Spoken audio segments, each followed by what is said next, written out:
make sure that people understand why they are lying about Charlie, why they are defaming his legacy and desecrating everything he's been fighting for. And that's because we are right now in the midst of a propaganda war. They realize that Charlie Kirk is incredibly effective. They also realize his murder has been galvanizing millions of people around the country and across the globe. And that is why they are tarnishing his legacy and distorting everything that he says. Because they also understand that a lot of the times people don't bother, like Anna said, looking into nuance. They only read the headlines and then they move on. They don't bother to do any due diligence on what exactly he said. Another thing that I want to draw your attention to is that in recent years, in the era of Trump, young men have been shifting dramatically to the right, more conservative than young women. And I think that has a lot to do with figures like Charlie Kirk, making it cool again to be a conservative family guy. And they see Charlie Kirk as a threat, and that is why they are working overtime. It's overdrive right now. They're doing everything to dismantle his legacy. And I want to give Charlie some credit here, okay? Back in 2019, Charlie Kirk helped a lot of young blacks get to the White House. He changed a lot of their lives. A lot of them never imagined going to the White House, and Charlie helped hundreds of young black boys and girls go to the White House. Charlie, thank you for that. Thank you, Charlie. Thank you, Charlie. Thank you, man. So for people who want to call Charlie a racist, kiss my black ass, excuse my language. Charlie Kirk is not a racist. I love this guy, I'll tell you. And, you know, by the way, I have some New York Times reporters for you to talk to. I'll talk to them. No, yeah. Oh, man. Rest in peace, Charlie Kirk, man. Rest in peace, Charlie Kirk. You know I've made a lot of these videos recently, but I do find a bit of enjoyment, right, putting these videos together, because I feel like sometimes people think that I'm lying, you know, when I say I come across these types of clips all the time of all of these folks who are like, yeah, you know, I'm leaving the Democrat Party, or yeah, Charlie Kirk, he wasn't racist at all, you know, because I know we live in a time, right, where a lot of the loudest things around us are all leftist, right? Mainstream media, you know, big, you know, podcasters and celebrities, right? A lot of their voices are all left-leaning voices. So it might seem and sound as if they're the majority, but they're not. They're not by a long shot. And honestly, this past election, I feel like kind of proved that, you know? All we were hearing, Kamala's going to win. Kamala's going to win. Oh, my goodness, Trump just tanked his entire campaign. Lo and behold, Trump won. Not only did he do that, but he won every single swing state, as well as winning the popular vote, which hadn't been done by a Republican in over 2 decades. So, yeah, let's calm down a little bit. Let's calm down a little bit now. Next year, we do got to show up for midterms, because I may make a video on that. Hakeem Jeffries said something that's pretty wild. But let's get into these black folks and what they had to say. Let's dive in. I see a lot of ignorant black people talking about, oh, he spoke on our community, he spoke on this. First of all, if you really watched him, you would know that he didn't just speak on our community. He spoke on all communities, including the LGBTQ community. Nobody was off limits if he felt strongly about something. He came with facts and statistics and his political standpoints on it. So for y'all to be still feeling like that's a justification for this man to die is insane to me. But then again, I'm not surprised, because the same ignorant black people that are talking about he spoke on us, would it have been better if he was black? Because last time I checked, Kevin Samuels spoke on us too. He spoke on our community a lot. Black men and women, he spoke on us. And when he died, y'all celebrated his death as well. So as far as I'm concerned, it doesn't matter what color it is that's speaking the truth. You just don't want to hear the truth. That's what it boils down to. Nobody wants to hear the truth anymore. No one wants to take accountability for nothing. He could have been orange for all I care. Y'all still would have celebrated the death. That's how sick y'all are in the freaking head now. I gotta say this. Racism has to be dead if Charlie Kirk is a white supremacist. Because either people don't know what the definition of white supremacist is, or they've never really met a real white supremacist. And the fact that me, just for speaking truth, or even disagreeing with people, I'm considered a white supremacist. Both of my parents are black, yet I'm still a white supremacist because I'm pushing this white supremacist agenda. And the reality is, when they say white supremacist, or white supremacy, what they're really talking about is Western civilization. They hate Western civilization and they hate us. And again, all we could do is pray for these people.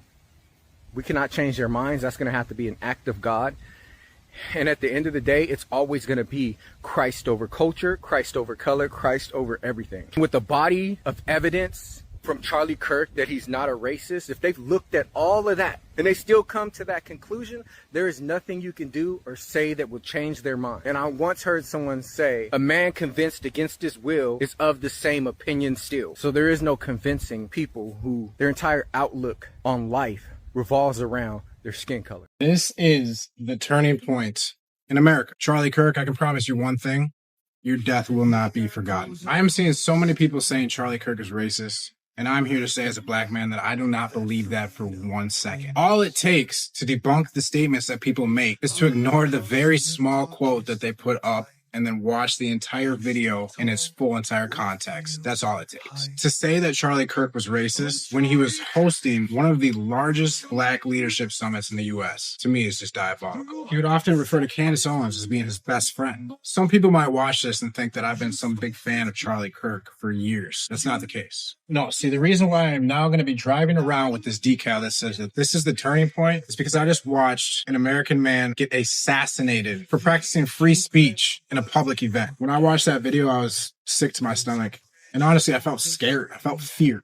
I felt compassion for the families. I'm pretty sure his child was right behind him. And you know what's crazy? Is I started actually watching some of his clips after this happened. This dude be actually spitting facts. I don't agree with everything, but those disagreements don't come with anger. In no way, shape, or form do I think that somebody should die because I don't agree with what they say. This man wasn't even a politician. This man did one thing and one thing only. He searched for the truth and open debates. He talked to anybody.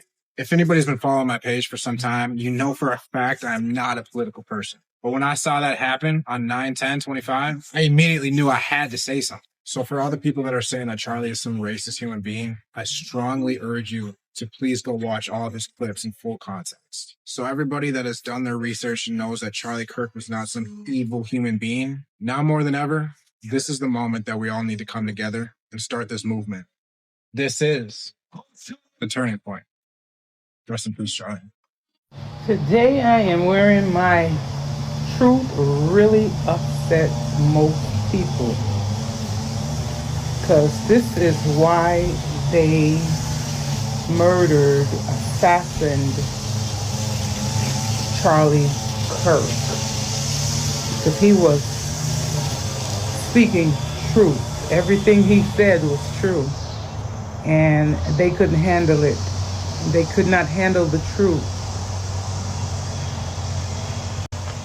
Was anybody else initially watching Charlie Kirk's memorial service on ABC and they was just doing a whole bunch of talking and I'm thinking it ain't started yet, you know what I mean? They just getting everything set up or whatever.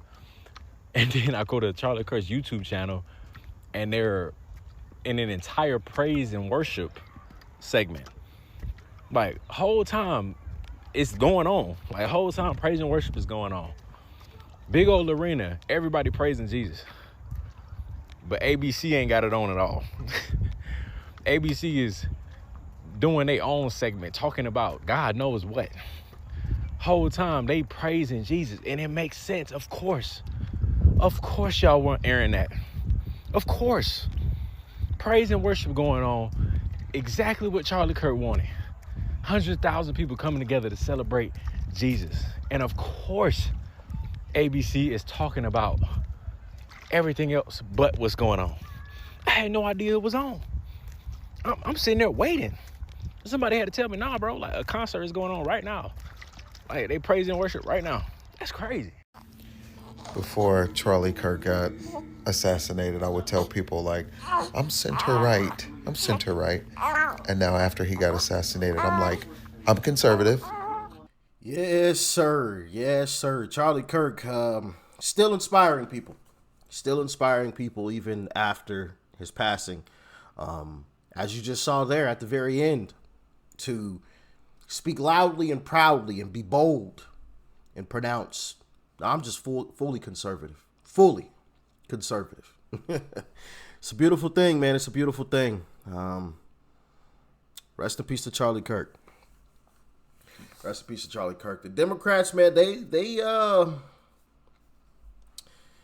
really stepped in it with this one.